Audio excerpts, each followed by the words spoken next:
On the morning of June 13, 2024, Callie Brunett's father arrives at her home in Laurentier on a mission.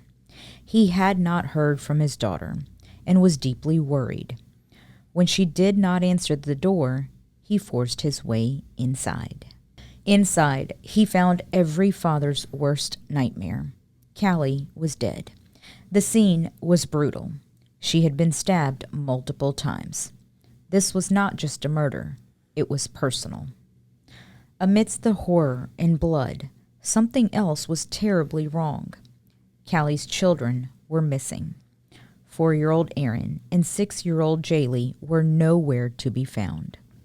What followed was a massive multi-state manhunt that would haunt South Louisiana for years. Despite a delayed Amber Alert, tips began flooding into the Tangipahoa Parish Sheriff's Office. Detectives tracked down Callie's alleged killer 130 miles away in Jackson, Mississippi. But for little Erin, it was too late. The precious 4-year-old was found dead. Her sister Jaylee was injured but alive. Police soon arrested Daniel Callihan after a manhunt in the woods. Alongside another woman, Callihan would eventually confess to the murders. But many questions remain about what happened in Laurentier and during that long drive to Jackson. I'm Kiran Chawla. Today we are opening our reporter's notebook to take you inside the investigation. We will share what our sources are revealing and what we are learning about the days leading up to Callihan's alleged murder spree. This is Louisiana Unfiltered.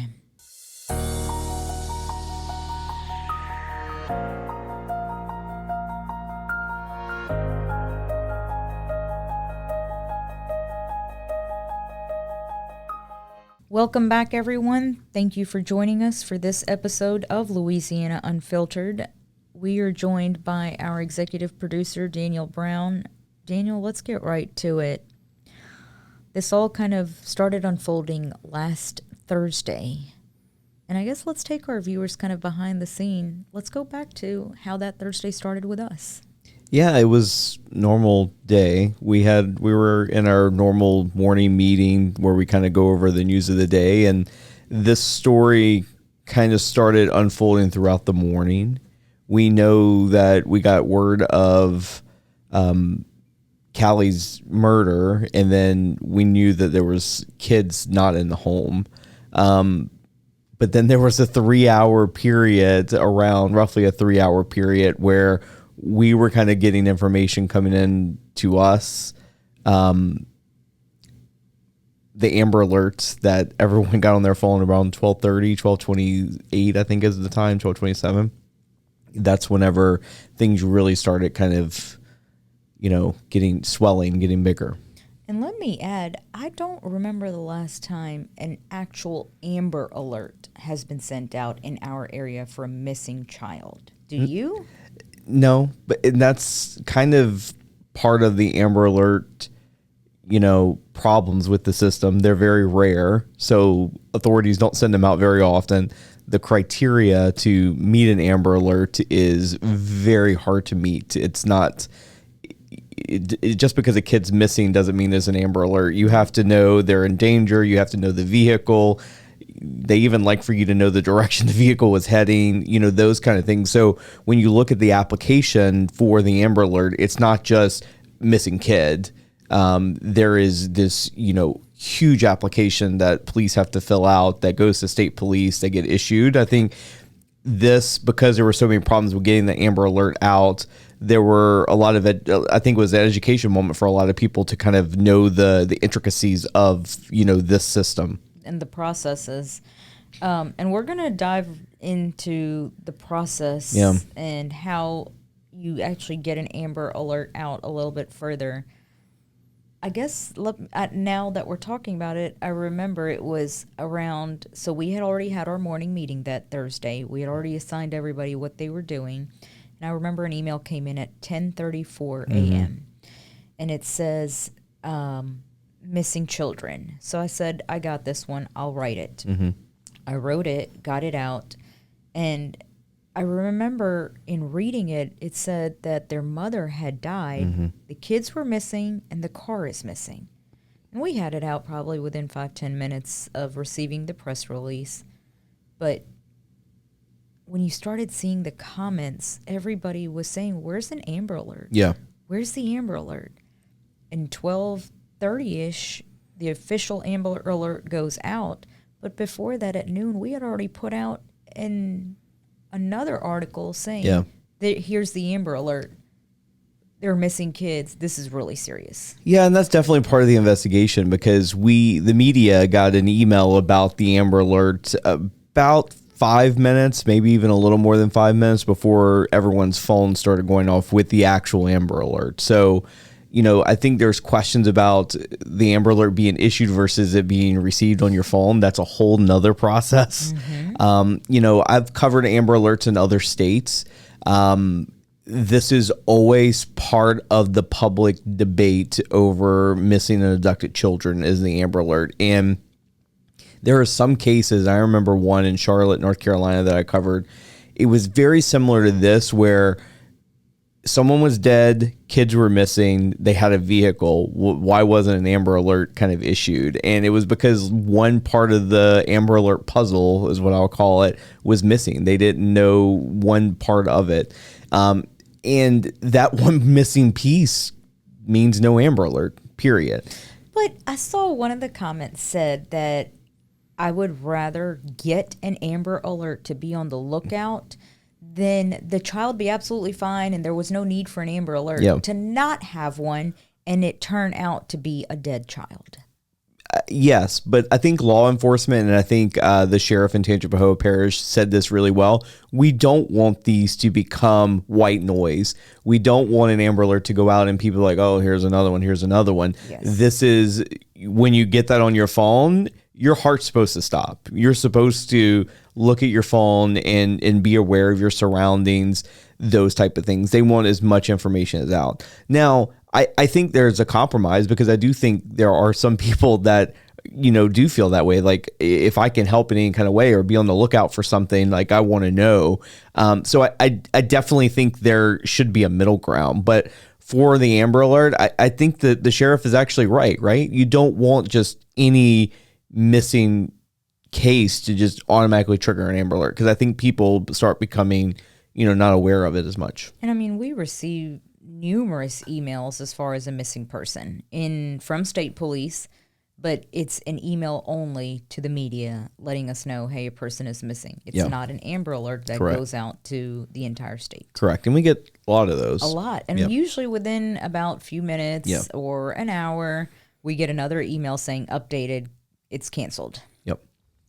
So let's kind of set the scene. And when we say we're setting the scene, we're actually going to set the scene now according to what we have learned now, not last week. Last week, we were under the impression that Callie died at 8 a.m.-ish on Thursday morning. We have now learned that actually Callie died very early in the morning on Wednesday. It may have actually even been in the very, very early morning hours, like overnight. On Wednesday.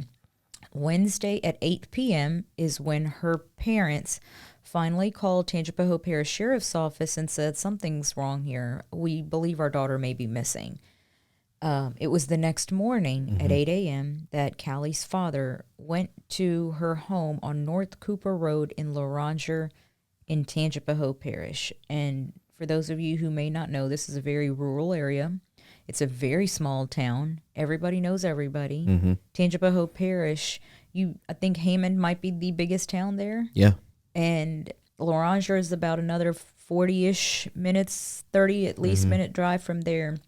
And it's a very long parish. Very. The southern parish is kind of the more populated. You have the Hammond, Ponchatoula area. And then the more closer to Mississippi you get, the more rural it gets and the more spread out things get. Yes. And this is very close to Mississippi. Yeah. So he goes in, he pushes the door in because his daughter's not answering. And inside he finds a very brutal scene. And I want to preference this because this was a quote from the sheriff, there's more questions than answers. There are tons more questions than answers. A lot of the documents in this case have been sealed because it's a federal investigation. It's a multi-state investigation. So there's a lot that we don't know. So a lot of the information we're getting is from sources, right? So we're kind of piecing together what we can because a lot of the formal documents we normally get in cases like this, we can't get our hands on. But we do know it was a brutal crime scene. When someone's stabbed, it's usually a crime of passion, right? It's a personal kind of attack, more so than shooting someone or something like that. So you're very intimately, in that crime scene. It's gruesome crime scene from what people are telling us. And then throughout all the chaos that happened inside this trailer is two little girls that are nowhere to be found. And we've also now learned that she was stabbed. She was stabbed multiple times. And yes, so the Tangipahoa Parish Sheriff's Office responds Thursday morning after the dad's gone in, and they realize her two daughters are missing, 4-year-old Erin and 6-year-old Jaylee, as well as her car. It's missing.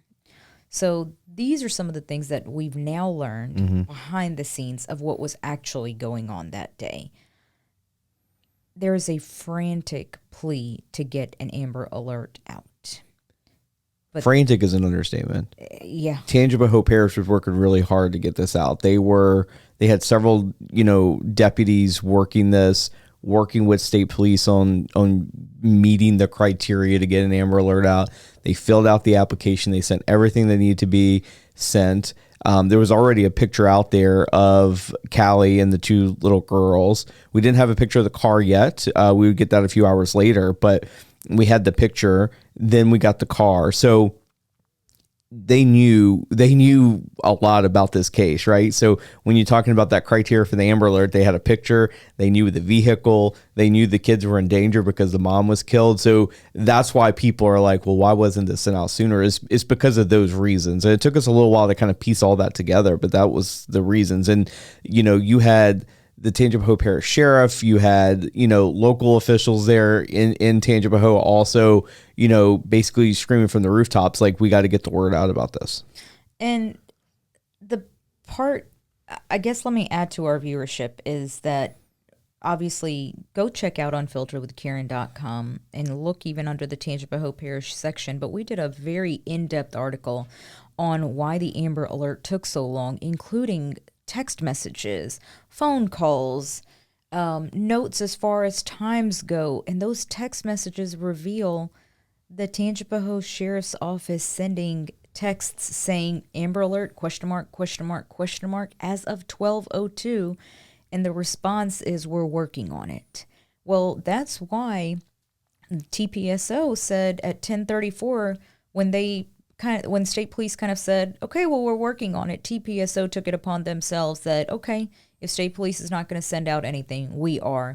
And he told his media contact or his public information officer, get a press release out to the media ASAP. Yeah. Which spurred the very first release that we put out. Yeah. And the text message that you're talking about, Kiran, I mean, it goes back to, 10:30 on that morning, call me 911. It was, an hour later, the media's on us because there's no Amber Alert. Another 30 minutes goes by. I'm told they're still working on it. That 12:02 with the text message with the Amber Alert with the 3 question marks. So this was a very long process. And I think it's important to point out that us talking about this is not saying that, someone at state police didn't do their job. I think we're being critical because the process itself is what's at scrutiny here, right? They followed what they were supposed to do.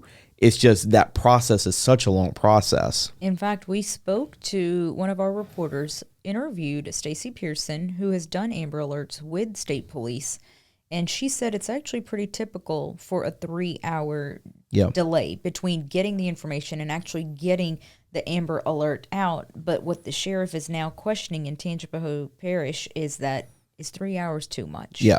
The other question that's being asked is, had it gone out when it needed to go out in the early morning, would 4-year-old Erin still be alive? And a lot of people, including the sheriff, alluded to possibly yes. Sheriff Daniel Edwards, he's saying that the system's broken because it took so long. Like, how can we fix this? But he's also saying that from the moment that the Amber Alert hit or went out, they started getting tips immediately. Like they immediately pinpointed him into Mississippi. They had the license plate reader, that pinged from the day before. They were able to kind of find. They knew where he was at. So they were, once that alert went out, like the investigation this is now going from small town backwoods Louisiana up to Jackson, Mississippi, the 130 miles that you mentioned. So this is now a multi-state kind of thing. The FBI is now going to get involved in this. So this immediately just kind of took this case and put it on steroids. And it's on the national platform at this point. And so the other part we're going to dive into is that Daniel Callihan's sister played a very important role in this. And the license plate reader, right after the Amber Alert goes out, picks up Daniel Callihan in Callie's stolen car right outside of Jackson, Mississippi. Byram, Mississippi. In Byram, Mississippi. That's about 20 minutes outside of Jackson. So, Kiran, when you talk about the license plate readers, how does that work? So there are cameras along interstates that are actually taking pictures or scanning your license as you're driving down the interstate. And it's a law enforcement tool. It can be used. It is used. And in this case, it turned out very important because it hit in Byram, Mississippi.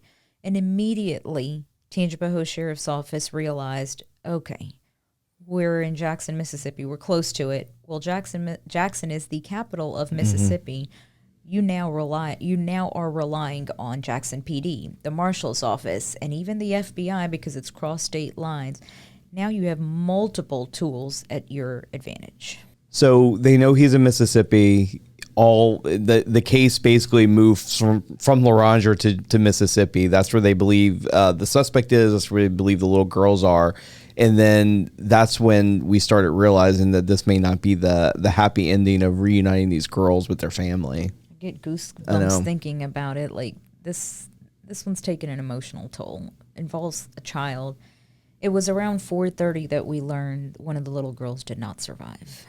The 4-year-old, Erin, was killed, and Jaylee, the 6-year-old, she was injured, but she was alive.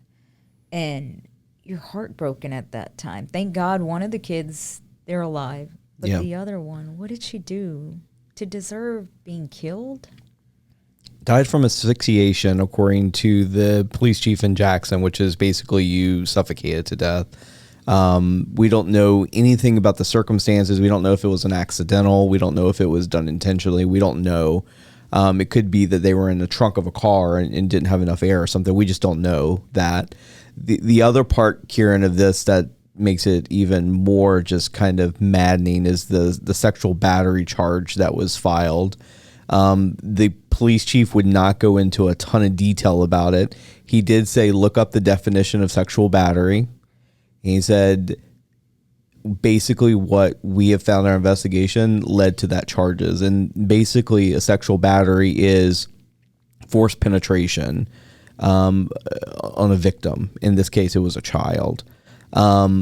What that means, we don't know. And I think you can take the definition of what the chief says and you can infer a whole lot of things that just pisses you off, to be quite frank. And Daniel, you and I have both been doing this for a long time. I understand in today's day and age, we want everything now.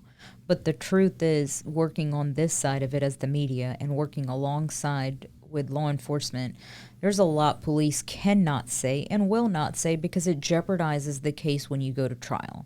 If all the facts are out in the public, when you go to trial, you cannot find a jury, and that alone is going to be an issue. But you need evidence that you can bring up in trial to get a conviction. And that's why it's not just this case. A lot of cases, you're not going to get as many details, but because this one is so high profile and involves possibly Yeah. sex crimes now with children, the case has been sealed. So it's going to be even more difficult to get anything out now. It is going to be more difficult. And the sex crime charges, Kiran, become even more nauseating when you consider that when they first found the girls and they were arresting Callihan, they mentioned the sex trafficking angle of this. Yes. We have tried to dig into this a lot because that is where a bulk of the questions are coming from. Like, what does that mean? We know that Callihan and the other woman, Victoria Cox, were found, and there were small cages around where she was found. The chief said that he observed the cages himself, and it indicates or suggests potential for human trafficking activities, but there's been no state charges with that yet. So we don't know if it was a misunderstanding or if that was actually what was going on, correct? Correct. And one important thing to add is they found all these animal cages, but no animals nearby. So that was the other reason. And yeah, I've interviewed the Jackson police chief, Joseph Wade, and it was difficult to hear him say some of the things he said, that as a father to walk up to this little girl and find her the way we did. But then as a police chief, I believe he said it's one of the most heinous crimes that he's seen in his career as law enforcement. That's speaking volumes. Yeah, this is a veteran police officer. It took them several days to process the crime scene. So Thursday, Friday, and they didn't finish processing until Saturday. So they were on this, where he was found, this home with these wired cages, enclosures, however you want to word it. For 3 days, they processed this crime scene. They are not leaving any stone unturned there. So, and we don't know what they may have found at that house because all that has been sealed. And we have to respect that process as badly as sometimes we want to report everything that's being done to kind of keep the public in the know. We have to respect that process. So we put out our report at 4:30, that the unfortunate ending to this story. Now let's back up to give you what we learned after the fact and what really was going on. So after the Amber Alert goes out, somebody calls and says, hey, I believe Daniel Callihan, the suspect possibly in this case in Lauranger and in that same stolen car, is pulling on doors in a neighborhood in Jackson, Mississippi. And this is in South Jackson. Yeah. So an off-duty U.S. Marshal ends up right nearby. He goes to try to figure out what's happening. Daniel Callihan sees him. He runs. He runs and heads into the woods. And it's hot. It's very hot. The marshal, he pursued him. It was a foot pursuit. They finally got him. After they get him, they find the stolen car. Inside, they find a girl. And at this very moment, the marshal pieces together, oh my God, I think this is going to be the suspect in Lauranger. They call Tangipahoa Sheriff's Office. Deputies from Tangipahoa are now headed to Jackson, Mississippi. Racing up I-55. And they make it there, but before that, you now have the Marshal's Office, you have Jackson PD, you probably have several federal investigating agencies. You have FBI and the MBI there. Yes, and let me go ahead and add, the fire departments are there as well. Hinds County Sheriff's Office, Rankin County, everybody's there, so now they're searching the woods. This guy ran into the woods. While they're searching the woods is when they find 4-year-old Erin dead. It's one of those, like, if you were writing a Hollywood script, you wouldn't be able to write this. Like, it's and I say that not to lighten this story or this crime, but everything that happens is just mind blowing. From the moment the mother was killed to the moment that they were captured in Mississippi, it's this narrative and this journey that makes no sense. None of it makes sense. And even after he was arrested, the comments he made to the media, admitting to what he'd done, blaming Lexapro, which is an antidepressant, blaming a whole bunch of other things. Like, I mean, the guy's a lunatic. At least that's what he's portraying in front of the cameras. A lot of questions, Kiran, is why did Jackson police allow him to talk to the media? Because if you look at the video, it was almost like he was escorted up to the media. And that doesn't happen often at all. I haven't seen that but one other time in my career. Well, it also depends where the media has to be staged. So most likely what's happening here is he's leaving out of Jackson PD and he's going to a car to be transported to jail. So the media is allowed where it's a public area, and that's the only thing I can assume, that he was walking out. And that's when reporters asked, which I've done this 100 times in my career, you're able to ask, hey, do you have anything to say? And I remember this one time, I actually did have a guy. It was a murder case that I was covering. The guy walked right up to me, or the deputies actually walked him right past me to go into the facility. I asked him a question, do you have anything to say? And he's saying like a canary. But most of the time they're still walking. They're still moving during the peppering of questions. This one, he was escorted to the media and like stopped. That I've only seen one other time in my career. It's very unusual. Not criticizing police here, but that's just an unusual thing to see. So the media pounced on that, asking him questions, why you did it, what happened, all these things. And it went on for a few minutes of him, you know, kind of admitting everything, like he's sobbing, like all these things, like, and then we don't know if he's acting. I mean, he's obviously, something's wrong up there to allegedly kill someone and kidnap girls and then run into the woods. So something's not right upstairs. Well, and let's go to what he said. He said he knew what he was doing. He did. He said he was sober. He did blame it on Lexapro. He did. He was even asked, do you feel you deserve the death penalty? And he said, given what I have done, I believe lethal injection is what I require. Yeah. What? So, and then later on, as the days go by, we do talk to the sister, and the sister told me, my brother knew what he was doing. He's going to play this game. This is the sister saying this. My brother's going to play this game as if he doesn't know what he's doing, or he's going to blame mental health. But she said he 100% knew what he was doing. But at the same breath, in your interview with her, she does say that. She doesn't have a lot of respect for her brother, even before what he allegedly did. But going back to his childhood and being sexually assaulted himself, reportedly, according to the sister, all these things are playing like, and then I bring that up, Kiran, because I want to go back a few days before Callie's murder. We had video of him in a meet, which is near Loranger. For any Britney Spears fans out there, that's kind of where she's from, right? That's what put a meet on the map.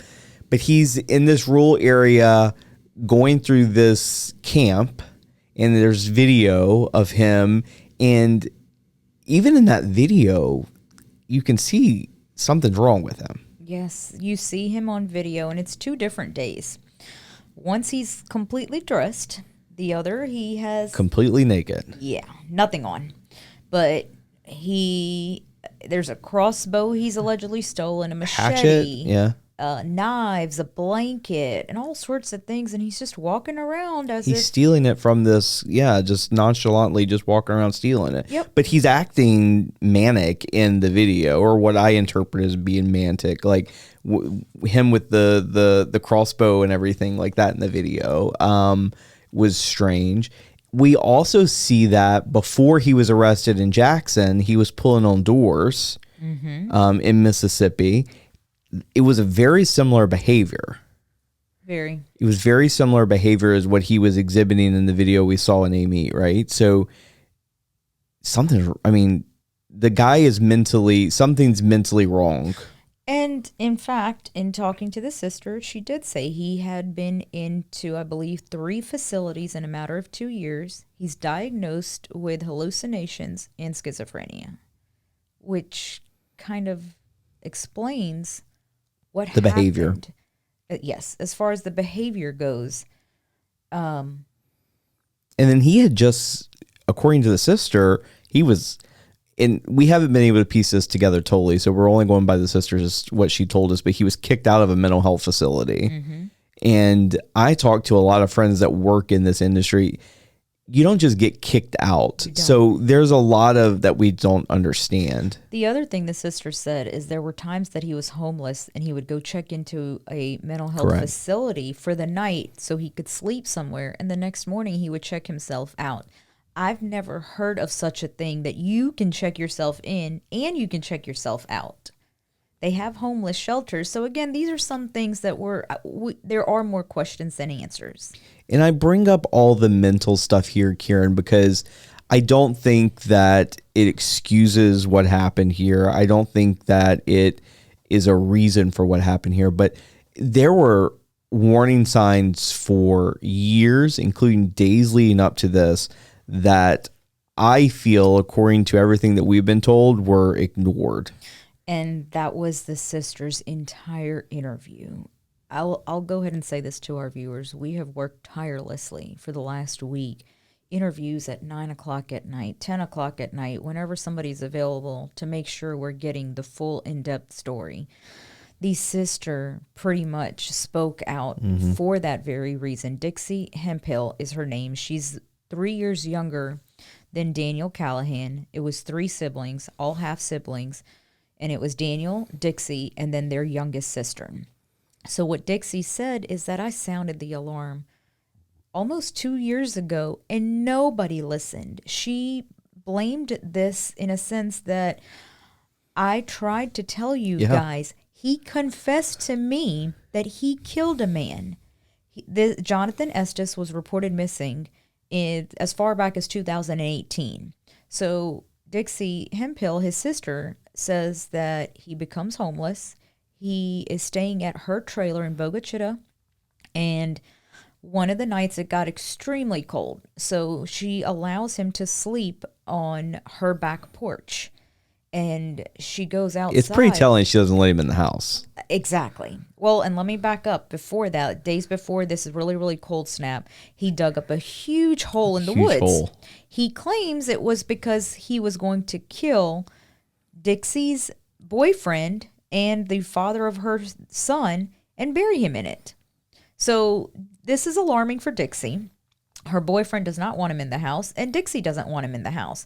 They allow him on this back porch that is enclosed, and she says that she hears this terrible crying. Yeah. She goes outside, he's asleep, and she used a broom to poke at him because he was in a very, very deep sleep having a nightmare. And she said when he finally woke up, I asked him, what happened? What happened? And he said that, Sissy, I killed a man. And she said she played reverse psychology on him and kind of went along and was like, what? Really? You killed a man? To get more out of him.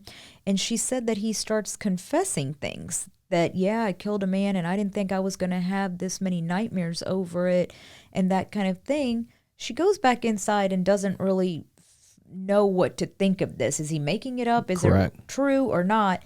A day or two go by.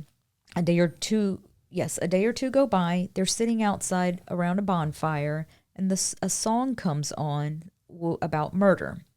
And this is when he says, well, that's why I capped off the Estes guy.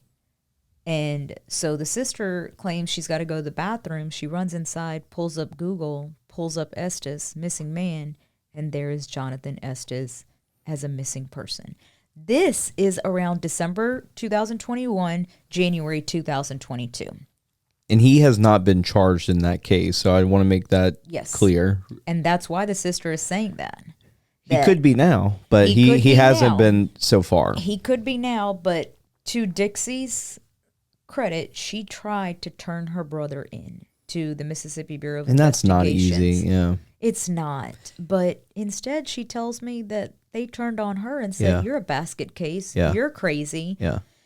Multiple agencies refused to take the brother, and that's the whole reason she's now screaming and talking to anybody who will listen that I tried to say this. I tried to warn you guys. He should have been in prison for a murder that he confessed to. And his troubles go back even further in our digging. And one of the things I love about your crew on social media is they are the best armchair detectives in the business. They are. They started posting things and saying things that had us looking. We obviously don't take it for as the Bible. We go and investigate it and look at it, but one of the things was, you need to look into his father. You need to look into this. You need to look into that. So we started looking into his father. Turns out his father is accused, killed a woman. It did the same exact thing. So this story's wild. This is also could be a movie. How it's not a movie yet, I don't know. But he was in prison for killing a woman. Another woman breaks him out of prison. This is in New Orleans. They take off. They kidnap a teenager. They force the teenager to drive. It's like bad weather, raining. She ends up ditching the car on purpose.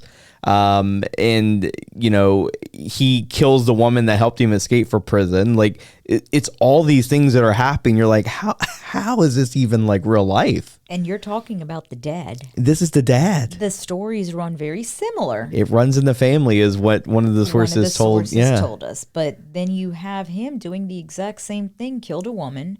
Another woman, which we haven't mentioned, Victoria Cox, was arrested.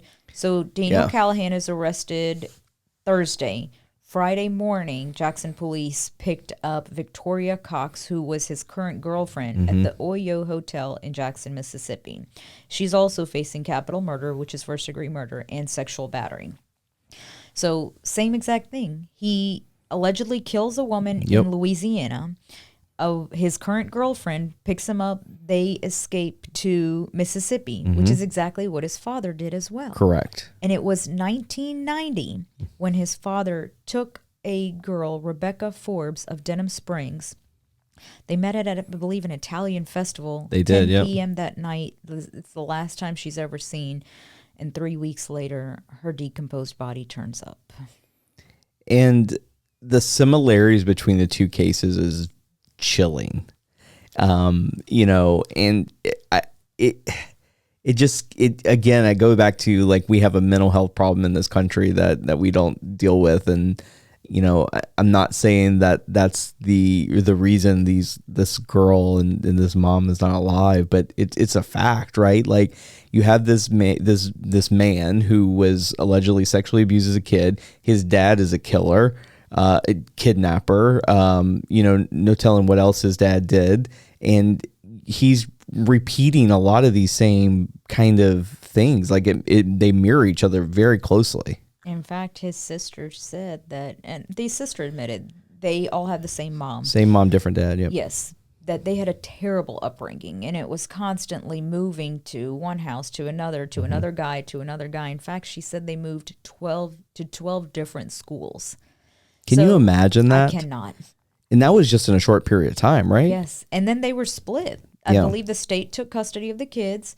This sister and Daniel were split up from the age of 9 to almost 18. 18, yep. So that's a long time. You almost miss your entire childhood.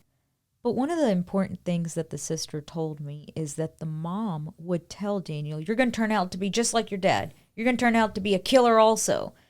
And she says that I feel that had something to do with this, that all his life growing up, that's all he ever heard.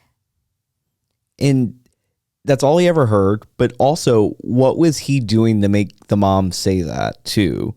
It kind of goes back to him being troubled from a very young age, based on what the sister is saying. Yes, and some of those troubles include jail at an early age, a halfway home, becoming homeless, not being able to pay his rent in Brookhaven, Mississippi, and even allegedly threatening the landlord at this trailer park in Brookhaven, Mississippi. And that's when he became homeless in December 2021, which kind of forced Dixie to take him in and help him.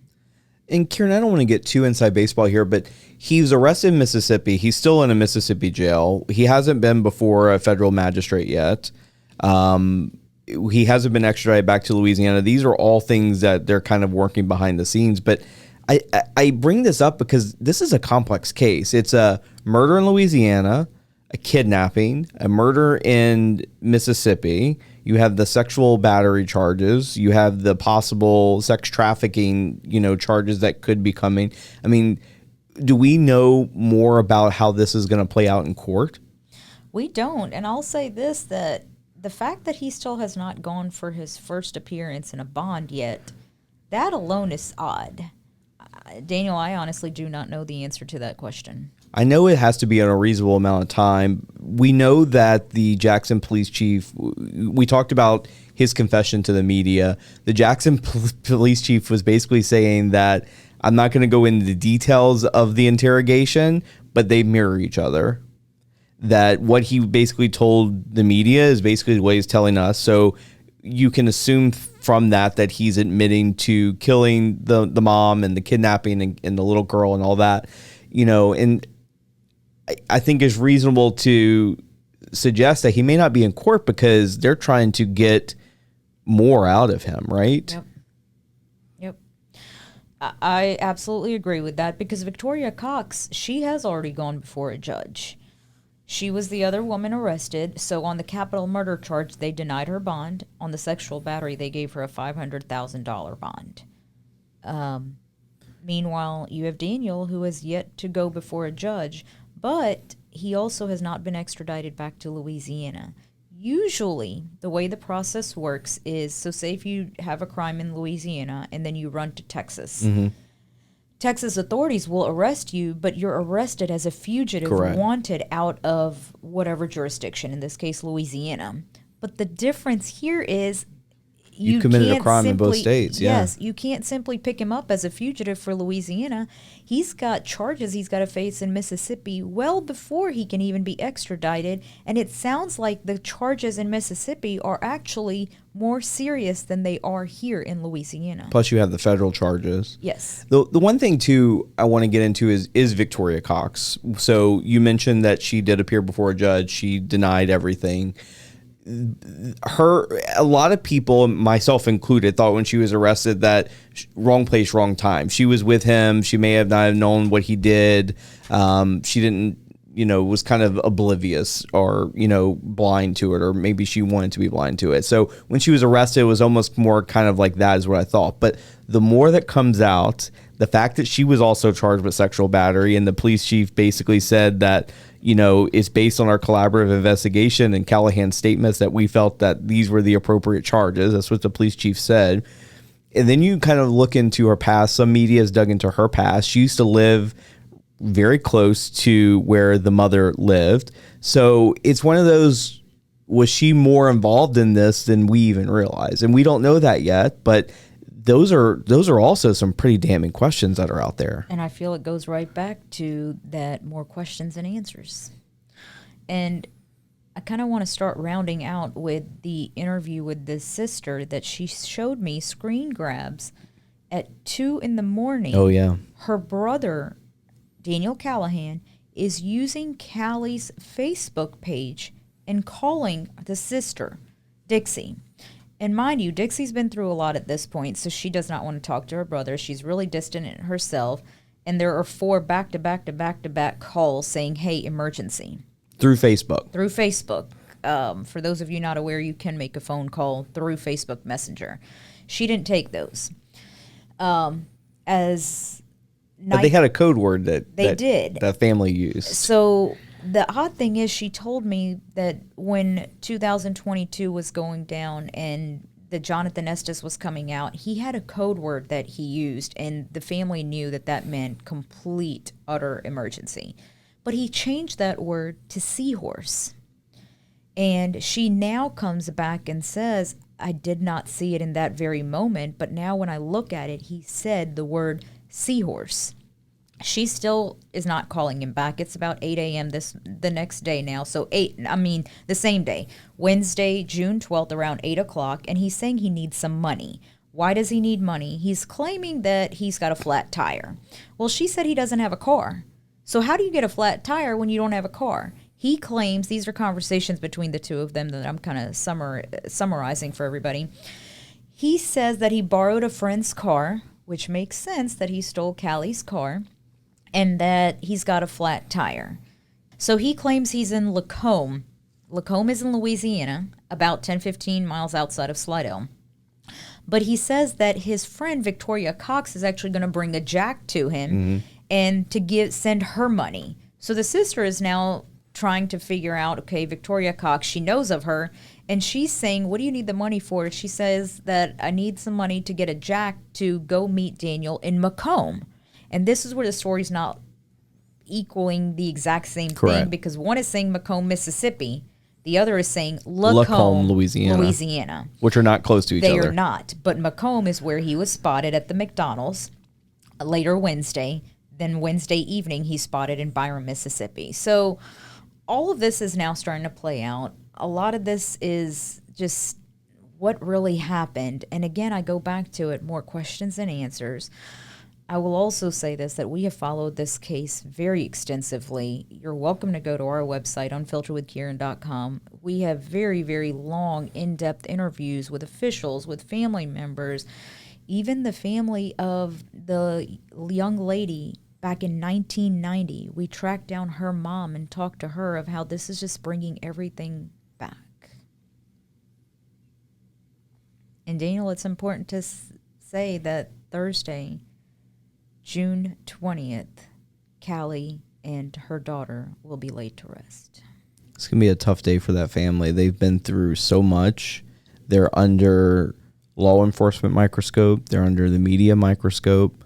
They're grieving like a heinous act. This is a case that's not going away. This is a case that more information is going to come out. Documents are sealed right now. They won't be sealed forever. Court cases are going to happen. All this is going to start unfolding. So this is going to be something they're going to be dealing with for years to come. And I would really hope you can keep this family in your prayers, because the parents lost not only their daughter, they lost a granddaughter. Yeah. But then they have to keep going because they still have 6-year-old Jaylee, another granddaughter, alive, and you have to keep living. She's lost her family. Their father, it's important to point out, both little girls' father is locked up in jail in Washington Parish. So, unfortunately, this is just one of those crimes that it's a tough pill to swallow. And I want to say this too at the end. There is a GoFundMe. We have it on unfilteredwithkiran.com that you can help the family. They need financial help right now. There's also an FBI tip line. They are trying to piece together a timeline as well. They are trying to get as much information as they can about Daniel Callihan and Victoria Cox and what happened in not only Louisiana but also Mississippi. So if you have surveillance videos or if you saw something, there's a tip line that you can submit everything online, and then the FBI kind of follow up with you. I think that's super important, because the case in a meet with the man that saw Callihan, or a man that resembled Callihan on his property stealing some things, like all these things fit into the investigation, into the puzzle. So it's important that if there's more of that stuff out there, that people submit that so that law enforcement can piece together the most thorough case that they can. Yep. And we're of course going to continue to keep you updated and on every aspect that we can with respect to how this case is unfolding when it comes to trial. So, well, we kind of hope that took you inside our investigation and how we've been piecing everything together. Again, feel free to check out all of our coverage on unfilteredwithkiran.com. Download the app. You like our work here, please subscribe. Louisiana Unfiltered. And again, we thank you for listening to this episode, and we will see you on the next episode of Louisiana Unfiltered.